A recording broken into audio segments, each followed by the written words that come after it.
Yes, Benny has a very interesting history as a character. I created him as a cameo. In my first translated novel, Dead Before Dying, I had a protagonist, Mathieu Baer, who was suffering from depression, and it was a fairly dark book. And I knew I needed something to balance that darkness, and I created a character called Benny Grissel, who was supposed to be a bit of comic relief, a much lighter character. And of course, when you create cameo characters, characters that are supposed to be just on a few pages in a book, then you don't spend as much time thinking about it. So I created a bit of a cliche, the cop who is an alcoholic, but somehow stumbles to success. And that was Benny Grissel. When I started writing and working with Benny, he just became such a fantastic character to work with. Every time he walked onto the page, something happened. He became exciting. He was very funny. And I really got a liking for him. The problem was that by the end of the book, Benny Grissel had a much larger role in Dead Before Dying than I ever envisaged. So when I had finished the book, I knew that somewhere in future I was going to have to bring Benny Grissel back. The problem is that the consequences of creating him as the cliche alcoholic cop meant that when I started writing the first book in which he was the protagonist, called Devil's Peak, I had this problem. Now I had to work with a character that was an alcoholic, a typical genre fiction cop.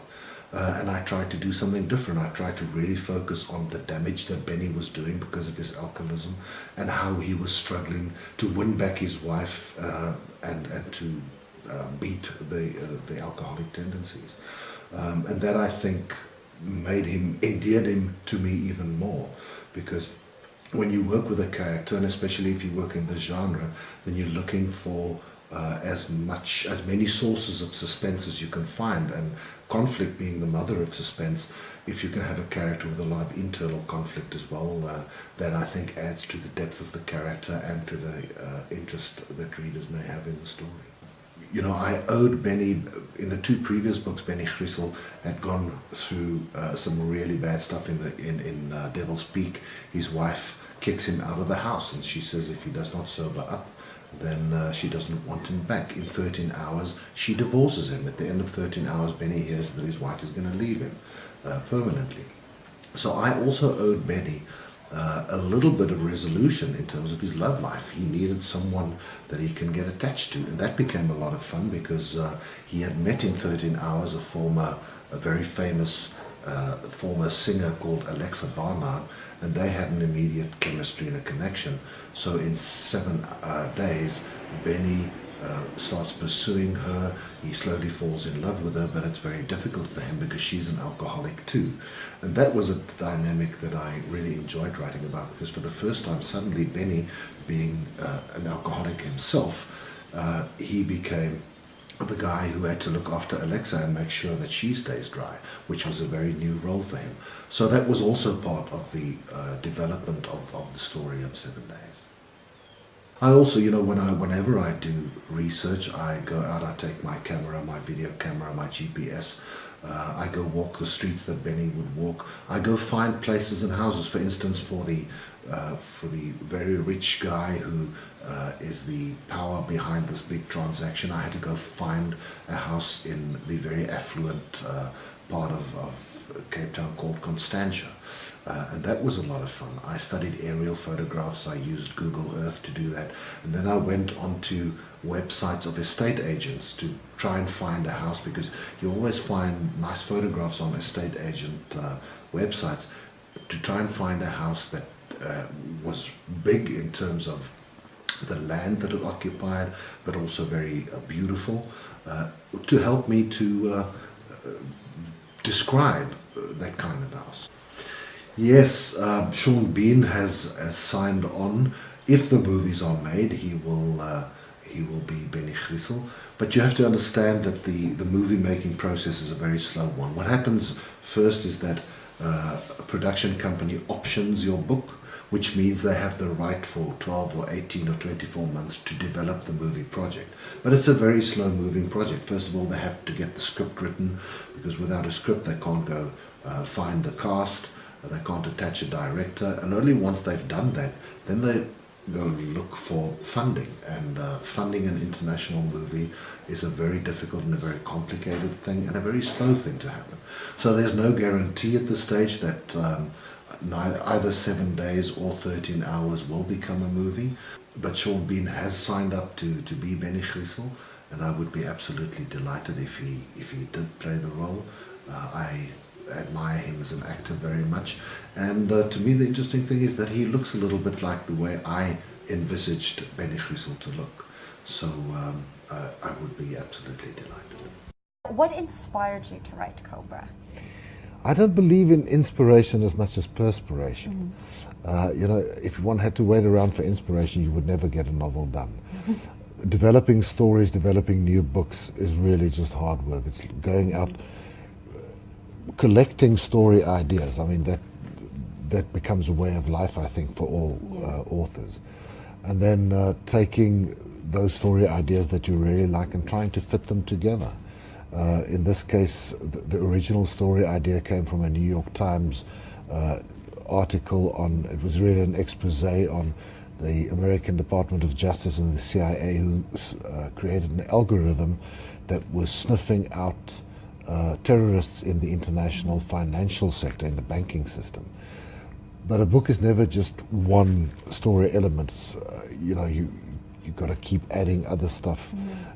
If you only have one story element, then it's probably only a short story. A novel needs more than that.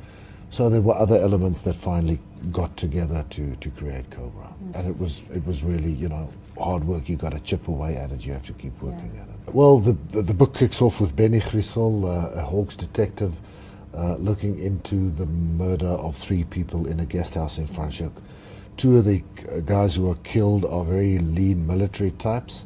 The other one is a worker at the guest house, but there's a 4th person in the house that is gone, and they don't know who he is. They find a false passport of a British citizen, and they really don't know who he is. The other part of the story is a pickpocket by the name of Tyrone Kleinboy, who steals something at the Cape Town waterfront. He steals the purse of an American tourist. What he does not know is that there is something very valuable to some very bad people in the purse. The 2 stories are connected, and the book is really about how they're connected and the chase to find the pickpocket before the bad people kill him. Benny is like a comfortable old shoe that I get back to. He's such a wonderful character because he really makes things happen on the page. He's exciting, he's idiosyncratic and a bit eccentric. Benny is trouble. I mean, he's always got personal trouble in his life. He makes trouble in his job. So he's a real fun character to work with, and I love going back to him. Now, for those people who don't know Benny, Benny does have a large following. Can you tell us a little bit more about him? What can people expect when meeting Benny in the book? Well, Benny is a 45-year-old detective at the Hawks. He was a heavy drinking alcoholic for 13 years. He's now been on the wagon for a few years, but his relationship with the bottle is the big trouble in his life. He's divorced. He's trying to patch up his relationship with his 2 kids. He's also fallen in love with a former very famous singer and also alcoholic that he, in Cobra, he has moved in with her, and that means more trouble for Benny. He's a man with a lot of inner demons. He has got a bit of self-hatred, but he's a really brilliant cop. And he's got a bit of an obsession to find the bad guys. You only really need to get to know and understand a character when you're writing about him or her. And when you hear her speaking and you know what they're thinking in terms of the story. And they become like real people to you. I mean, to me, they become very real. I spend 12 months in the writing process with these people. Research never ends. For me, the research only ends when I finish the book. But during the whole process of writing, I continue to do research. What is great about that is that when you discover something new in your research, then you get ideas for the story as well, and you actually take that and it makes the story take an interesting turn. What were the major psychological things in their life that turned them into what they are when you meet them on the page for the first time? My view of people and of human beings is that we all have the capacity for good and evil. And I think boring too. I don't think readers are interested in one-dimensional characters who only do good or only do bad. I don't create the character so that he must be liked. I'm trying to create a character that is as human as possible so that some people can dislike him or her and other people can like, because that's what the real world is about. We like some people and some people are just different from us, so we don't like them all that much. My business is not to judge them. My job is to create them as believable and credible human beings and allow them then to interact, allow them to dislike each other or like each other, to fall in love, to kill each other or to fight one another. But my job is to create this world, to create this landscape in which this can happen. You can't walk in this landscape without the landscape influencing you. And I like to think that the landscape becomes another character in my books, and a character with a very strong personality. Now, the new book that I'm writing now, there's a gangster, a Cape Flat gangster, who has budgies, but he does something very bad with the budgies. I can't tell you now. I don't want to speak in front of the bird. I don't want to hurt his feelings, but this bad guy, he does some bad stuff with budgies. In a car, you just go, but in a motorcycle, you are immersed in the landscape, and that is something that I love.